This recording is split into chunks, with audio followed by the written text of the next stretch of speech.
नमस्कार, फाइटर समाचार में आपका स्वागत है। पेश आज 19 सितंबर दोपहर 3 बजे राजस्थान की खास खबरें। जयपुर में नाबालिग बेटी से छेड़छाड़ का विरोध करने पर एक पिता की हत्या कर दी गई। गलतागेट थाना पुलिस ने रिश्तेदार के घर जाकर छिपे आरोपी हमलावर को धर दबोचा। पुलिस फिलहाल गिरफ्तार आरोपी से पूछताछ कर रही है। पुलिस ने बताया कि गलतागेट इलाके निवासी 41 साल के व्यक्ति की हत्या की गई है। वह शराब दुकान से शराब लेकर रात के समय बेचा करता था। रात को ट्रांसपोर्ट नगर निवासी जस्सी सरदार उर्फ मद्दी नाम का युवक शराब लेने पहुंचा। उधार के शराब मांगने पर उसे मना कर दिया। इस दौरान पड़ोस में खड़ी 12 साल की नाबालिग से आरोपी जस्सी सरदार ने छेड़छाड़ की। पास ही खड़े पिता ने नाबालिग बेटी से छेड़छाड़ करते देखकर उसका विरोध किया। कहा सुनी के बाद झगड़ा बढ़ने पर आरोपी जस्सी ने हमला कर उसकी हत्या कर दी। पुलिस ने पोक्सो और मर्डर एक्ट में मामला दर्ज कर जांच शुरू कर दी है। अलवर में विशेष न्यायाधीश पोक्सो न्यायाधीश हिमांकनी गौड़ ने 2 तांत्रिकों को 5 साल की सजा सुनाई है। इन तांत्रिकों ने इलाज और भूत भगाने के नाम पर एक नाबालिग बेटी और उसकी मां से छेड़छाड़ की थी। कोर्ट ने आरोपियों पर 14,000 रुपये का जुर्माना भी लगाया है। इन तांत्रिकों ने पहले घर आकर 10,000 रुपये लिए और फिर मंत्र पढ़ने का ढोंग रचा। इसके बाद उन्होंने मां बेटी को कपड़े उतारने के लिए मजबूर किया और उनके साथ छेड़छाड़ की। उन्होंने जादू से सांप दिखाने और सफेद पाउडर को लाल बनाकर भ्रम पैदा करने की भी कोशिश की और फिर उसी पाउडर को उनके शरीर पर लगाकर छेड़छाड़ की। कोर्ट ने इंद्राज मीणा उर्फ इंदर और कृष्ण अवतार उर्फ पप्पू को दंडित किया है। दोनों रामगढ़ के रहने वाले हैं। पीड़िता के पिता ने 12 जुलाई 2023 को बानसूर थाने में रिपोर्ट दर्ज करवाई थी। बाड़मेर जिले में गरीबी और बेबसी की झकझोरने वाली घटना सामने आई। 25 वर्षीय पत्नी लीला को प्रसव पीड़ा हुई तो बालाजी फार्म हाउस के पास झुग्गी झोंपड़ी निवासी विक्रम ने 108 एम्बुलेंस को फोन किया, लेकिन 30 मिनट तक एम्बुलेंस नहीं पहुंची। पति और सास से महिला का दर्द देखा नहीं गया तो उसे साइकिल रिक्शे पर भरी दोपहर में 2 किलोमीटर दूर हॉस्पिटल लेकर पहुंचे। इस दौरान बुजुर्ग सास साइकिल रिक्शे के पीछे पीछे पैदल चल रही थी। जिला अस्पताल पहुंचने के करीब 1 घंटे बाद महिला की डिलीवरी हुई। दोपहर 3 बजे उसने बेटी को जन्म दिया। जच्चा बच्चा अस्पताल में एडमिट है और स्वस्थ है। वही सीएमएचओ विष्णुराम बिश्नोई ने कहा कि पीड़ित का आरोप है कि फोन करने के बाद भी एम्बुलेंस नहीं पहुंची। हमारे संज्ञान में आते ही हमने जांच करने के निर्देश दे दिए हैं। वही कंपनी को नोटिस भी जारी किया है। राजधानी जयपुर में तेज रफ्तार ट्रक ने बाइक सवार 2 भाइयों को टक्कर मार दी। हादसे में दोनों की मौके पर ही मौत हो गई। घर पर पिता को दोनों बेटों की मौत की सूचना मिली तो सदमे से उनकी तबीयत बिगड़ गई। करीब 4 घंटे बाद सदमे में पिता ने भी दम तोड़ दिया। गमगीन माहौल में तीनों का एक ही चिता पर अंतिम संस्कार किया गया। मामला चोमू के कालाडेरा थाना इलाके का है। गोविंदगढ़ डीएसपी राजेश जांगिड़ ने बताया कि 40 वर्षीय लालचंद कुमावत और 45 वर्षीय रामेश्वर लाल कुमावत निवासी हस्तैड़ा गांव चोमू किसी काम से चोमू की तरफ जा रहे थे। कालाडेरा थाना क्षेत्र में चोमू रैनवाल रोड पर दूध डेयरी के पास तेज रफ्तार ट्रक ने बाइक को टक्कर मार दी। हादसे में दोनों भाइयों की मौके पर ही मौत हो गई। घर पर पिता दुर्गालाल कुमावत को हादसे की सूचना मिली तो सदमे में उनकी तबीयत बिगड़ गई और उन्होंने भी दम तोड़ दिया। पुलिस ट्रक ड्राइवर की तलाश में जुटी है और आगे की कार्रवाई जारी है। पंजाब के लुधियाना में रेलवे स्टेशन से बच्चे को अगवा करके ले जाते दंपति का वीडियो सामने आया है। काले रंग का सूट पहने महिला बच्चे को गोद में उठाकर ले जाती हुई सीसीटीवी कैमरे में नजर आई है। रात को महिला और उसके साथी ने यूपी के फतेहपुर के गांव पलिया निवासी लालती देवी के बच्चे को अगवा कर लिया। महिला रात को रेलवे स्टेशन पर दाखिल हुई। इसके बाद वह बुकिंग खिड़की के आसपास अपने साथी के साथ घूमती रही और फिर पास में ही सो रही महिला के बिस्तर से बच्चे को उठाया और साथी के साथ फरार हो गई। थाना जीआरपी की जांच में अभी तक यह सामने आया है कि महिला और उसका साथी बच्चे को स्टेशन के बाहर बने शराब के ठेके की तरफ लेकर गए हैं। उसके बाद वह किसी ऑटो में बैठकर फरार हुए हैं। पुलिस इस मामले में हर पहलू पर जांच कर रही है।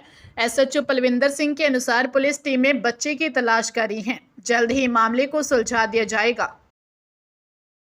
राजधानी जयपुर के पुराने शहर में एक जर्जर मकान ढह गया।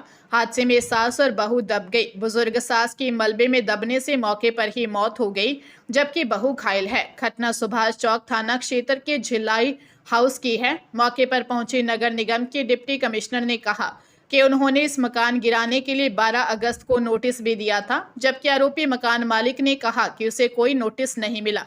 वही मेयर कुसुम यादव घटना के करीब 5 घंटे बाद मौके पर पहुंची। इस हादसे में 12 दिन पहले भी सुभाष चौक एरिया एक हवेली ढह गई थी। इसमें बाप बेटी की मौत हुई थी। हादसे में 60 वर्षीय धन्नीबाई की मौत हो गई, जबकि 35 वर्षीय सुनीता घायल है। हरियाणा सरकार ने अपने रिटायर्ड कर्मचारियों को पेंशन में बढ़ोतरी का तोहफा दिया है। सरकार ने ऐसे कर्मचारियों को पेंशन की गणना के उद्देश्य से एक नेशनल इंक्रीमेंट देने का फैसला किया है, जो 30 जून या 31 दिसंबर को रिटायर हो चुके हैं या होने वाले हैं। यह लाभ उन कर्मचारियों को मिलेगा जिन्होंने अपने सर्विस पीरियड में अच्छा काम किया है। उसके अलावा अपने सहयोगियों और लोगों के साथ अच्छे आचरण के साथ 1 वर्ष की अनिवार्य सेवा काल अवधि पूरी कर ली है। इस संबंध में सीएस अनुराग रस्तोगी ने एक लेटर जारी किया है। यह निर्णय सुप्रीम कोर्ट के 20 फरवरी के आदेश और केंद्र सरकार द्वारा 20 मई की पालना में लिया गया है। सरकार ने स्पष्ट किया है कि यह वेतन वृद्धि केवल पेंशन की गणना के लिए ही देय होगी और अन्य पेंशन लाभ जैसे ग्रेच्युटी, लीव एनकैशमेंट या कंप्यूटेशन पर लागू नहीं होगी। कोटा शहर में ठगी की घटनाएं बढ़ती जा रही हैं। यहां अलग अलग थाना क्षेत्रों में बाइक सवार 2 युवकों ने खुद को पुलिसकर्मी बताकर 2 वारदातों को अंजाम दिया और सोने के जेवर ठग लिए। पहली घटना कुन्हाड़ी थाना क्षेत्र के थर्मल चौराहे पर कृष्णा नगर निवासी अनिल सोनी मथुराधीश मंदिर से लौट रहे थे। इस दौरान बाइक सवार 2 युवक उनके पास पहुंचे और खुद को पुलिसकर्मी बताते हुए चेकिंग का बहाना बनाया। आरोपियों ने डराया और कहा कि गहने पहनकर चलना सुरक्षित नहीं है। इस दौरान उन्होंने अनिल से सोने का ब्रेसलेट, अंगूठी और चेन उतरवा ली और बदले में नकली जेवर थमा दिए। दूसरी घटना कैथुनी पोल थाना क्षेत्र के गुजराती भवन के सामने हुई। यहां भी बाइक सवार 2 युवकों ने बुजुर्ग भगवान दास को रोककर उनके हाथ का सोने का कड़ा उतरवा लिया और नकली गहने पकड़ा दिए। पुलिस बदमाशों की तलाश कर रही है।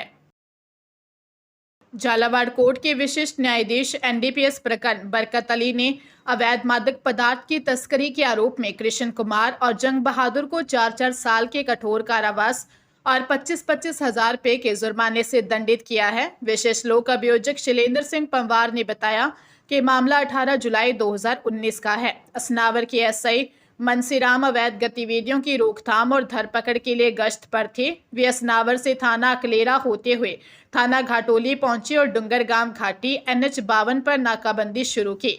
नाकाबंदी के दौरान उन्होंने एक ट्रक को रुकवाया जिसके कैबिन में 2 व्यक्ति बैठे थे।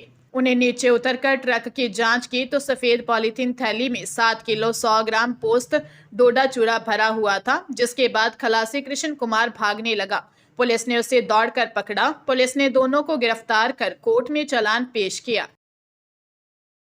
डूंगरपुर के साइबर सेल दोवड़ा और आसपुर थाना पुलिस ने ऑपरेशन साइबर हंट के तहत छापेमार कार्रवाई करते हुए 11 साइबर ठगों विनोद पाटीदार निवासी खलील, भवेश पाटीदार निवासी खेड़ा सामोर, नीलेश पाटीदार, कैलाश पाटीदार, राहुल पाटीदार, प्रकाश पाटीदार निवासी बड़ौदा, गजेंद्र पाटीदार निवासी सकानी, भवेश पाटीदार निवासी मसाना, प्रवीण पाटीदार निवासी बौकट सेल, नरेश पाटीदार निवासी काठड़ी, प्रकाश पाटीदार निवासी सकानी को गिरफ्तार कर लिया है। 2 नाबालिगों को डिटेन किया है। आरोपियों ने एस्कॉर्ट सर्विस के नाम पर देश भर में 1 करोड़ 30 लाख रुपए से ज्यादा की ऑनलाइन ठगी की वारदातों को अंजाम दे रहे थे। पुलिस ने आरोपियों के कब्जे से 30 मोबाइल और 49 सिम कार्ड भी बरामद किए हैं। एसपी मनीष कुमार ने बताया कि दोवड़ा थाना क्षेत्र के बोकट सेल बस स्टैंड के पीछे पहाड़ियों पर झाड़ियों की आड़ में साइबर ठगी कर रहे 11 आरोपियों को काबू किया है।